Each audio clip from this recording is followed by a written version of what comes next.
Hey, help support the show by joining the Patreon or becoming a YouTube member. Also hit that like button to subscribe if you want more Cavs-focused content. I am floating on cloud nine right now.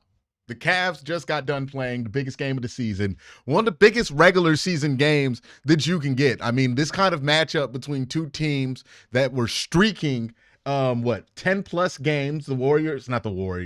Oklahoma City, my bad, came into this game with a 15-game win streak. The Cavs came into this game with a 10-game win streak. This is only the third time this has happened in NBA history. The matchup between two teams with this good of a record at this point of the season has only happened, I believe, 2 times in NBA history. What we saw today is one of the most important regular season basketball contests you can have. And again, for a Cavs team and an Oklahoma City team that's looking to establish themselves as the NBA's new elite in an era where there's really no dominant single franchise anymore, like Golden State and LeBron James dominated the last era, the crown is wide open to be taken. And this game was a wonderful application for that crown. Like, after watching this game, you could just see yourself just settling into, I could do 5 NBA finals of this, right? Warriors versus Thunder. Not Warriors versus Thunder. I'm tripping on that one. Cavs versus Thunder. Awesome game. First off. Awesome game between two damn good teams. There are not 2 better teams in the NBA than the Oklahoma City Thunder and the Cavaliers. Like, I've watched a lot of games this year that don't include the Cavs. The shot making, the defense, the offensive fluidity of both of these teams. This is stuff that you only see when the 2 best teams in a sport play each other. It was special. This is what you got to see.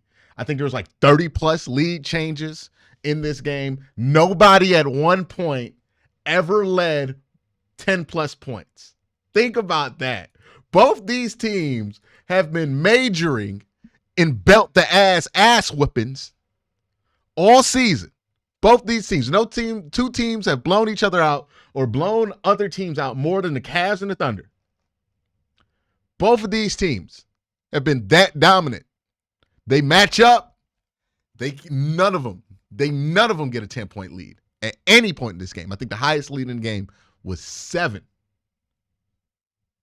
This was a tremendous basketball game. Maybe I'm on cloud 9 because it's been a long time since I've watched the Cavs and been worried about them winning. Like, I've been blessed to not have to worry about if the Cavs are going to win. I think it's been since, November, since I've been nervous about the Cavs winning a basketball game almost. It's been a long time as a Cleveland sports fan since I have been legitimately nervous about the outcome of the end of the game. Haven't been much nervous about the Cavs because they've been winning so much. You know what they are. They haven't had these opportunities on national TV to show everybody, but they've just been putting belt to ass every day against everybody they've played against. And look, I knew this Cavs team was real before this game.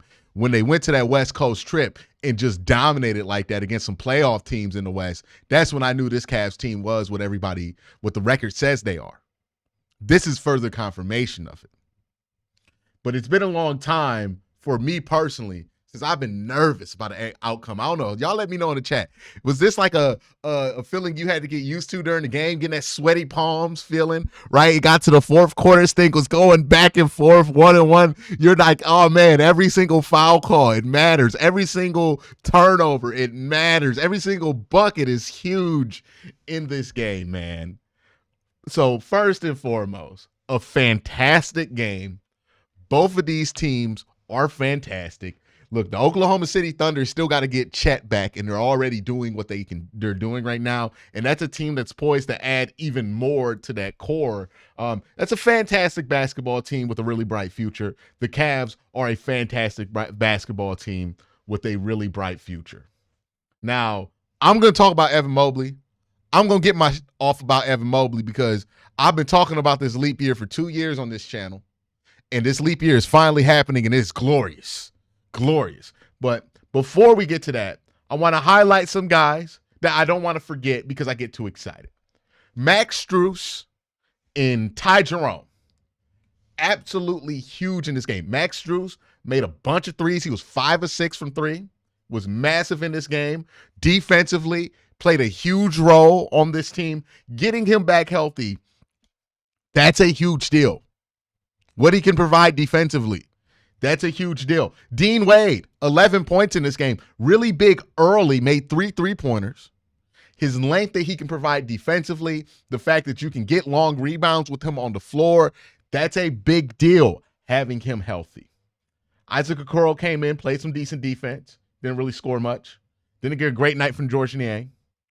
But your bench showed up. Karras gave you 8, got 15 from Ty, 17 from Max Strus, in a night where you needed it from your bench because you didn't get much out of Donovan Mitchell. Donovan had a bad game. Donovan went 3 of 16 from the field, 2 of 7 from 3. He had an off game. And think about that. You just beat a 30-5 team with your best player, or at least your best scorer, not hooping. Like, think about that in the context of like the LeBron era. Could you imagine any Cavs team ever beating a team with a good enough record, with a record like Oklahoma City's, with like LeBron not having a good game? I couldn't imagine that. That's never happened. That's the life that Donovan Mitchell is living, and that's why the Cavs are the best team in basketball right now, because Donovan Mitchell can have an off night, a bad night, an objectively bad night, and it doesn't matter. Darius Garland hooped today. If you are out there talking about the whole Darius Garland doesn't play well when the lights are bright, Darius Garland doesn't hoop in the big games, was this a big game? Look me eye to eye.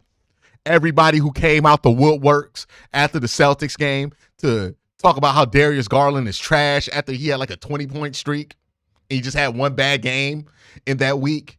Everybody who came out the woodworks for Darius Garland, where are you now? Because last I checked, this was a bigger game than the Celtics one. Did he not show up in this one? Was he not massive down the stretch? Was he not the one that put the dagger in the chest of the Oklahoma City Thunder? Yeah, put some respect on Darius Garland's name.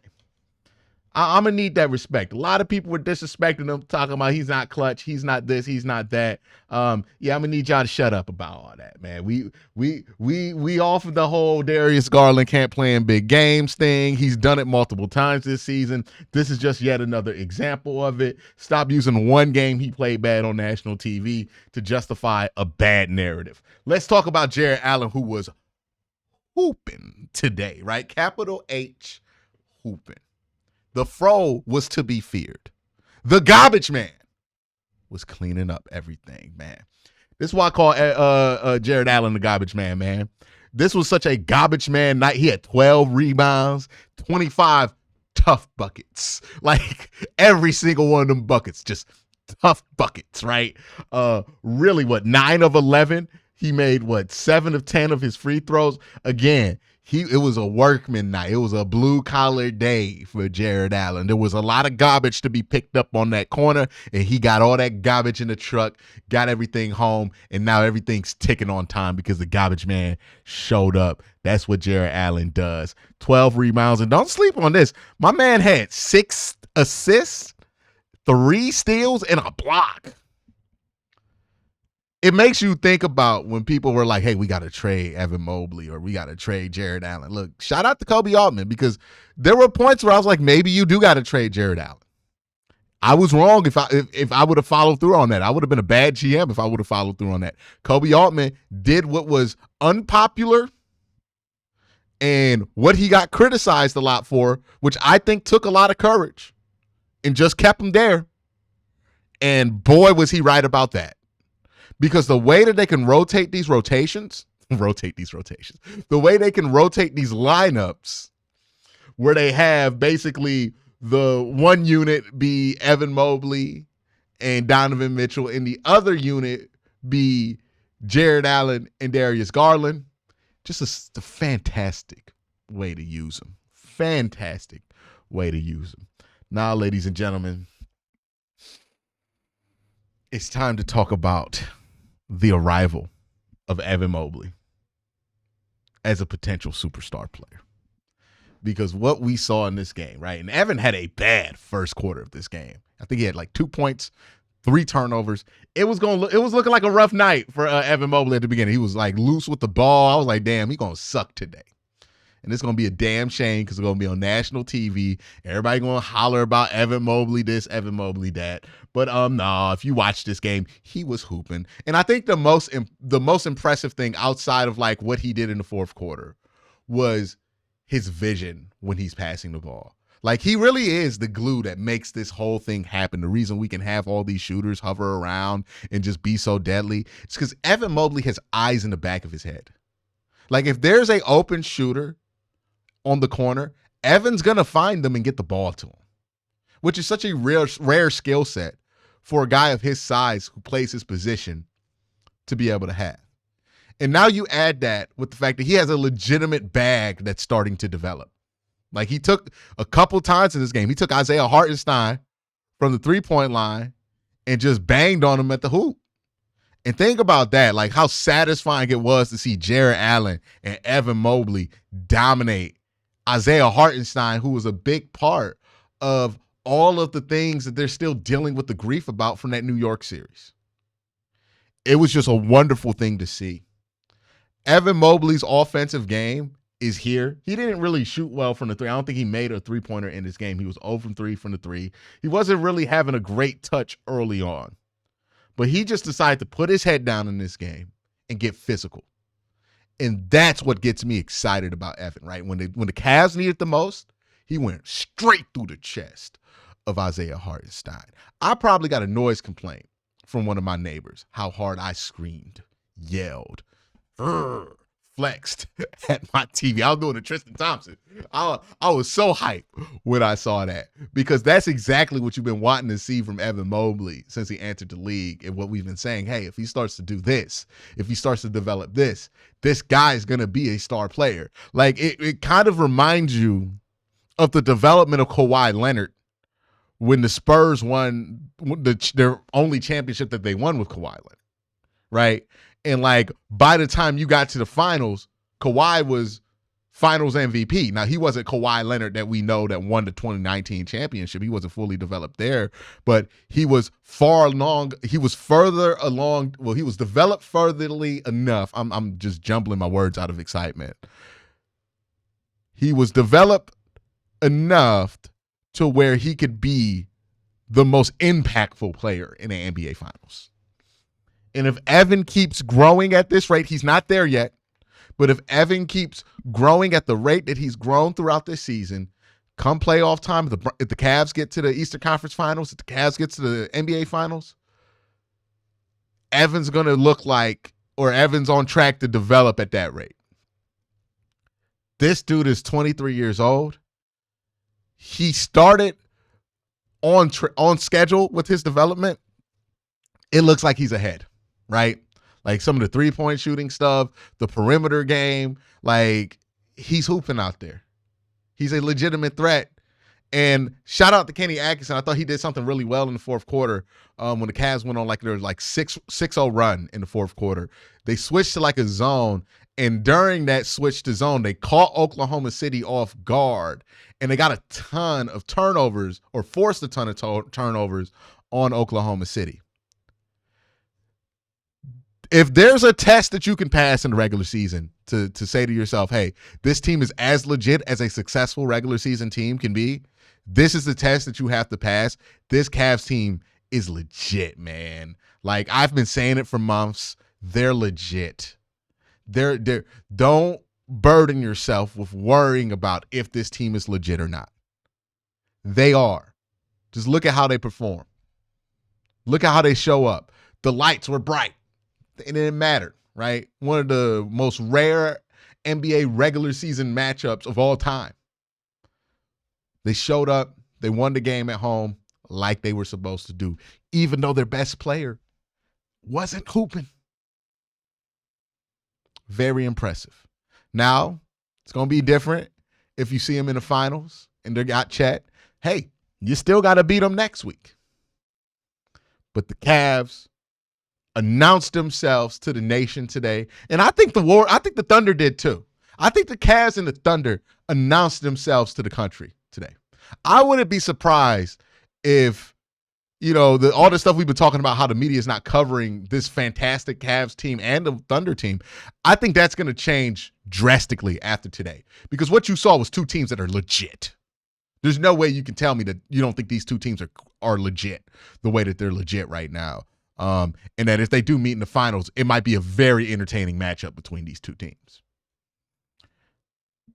That is the arrival of both of these teams as contenders, and the Cavs put their foot down in this first match and said, hey, we're the best team in the NBA. So as of right now, until the playoffs start, and there's a chance for somebody to dethrone them, unless somebody has a better record than the Cavs right now, Cavs are the best team in the NBA. Can't deny it. And these two teams that we saw, these are the two best teams in the NBA. Like, you kind of wish this was the NBA Cup final. But the Cavs, they didn't take care of business against Atlanta. So that is my thoughts. Let me know your thoughts about this huge win over Oklahoma City down in the comment section below. Y'all have a great day. Have an even better night.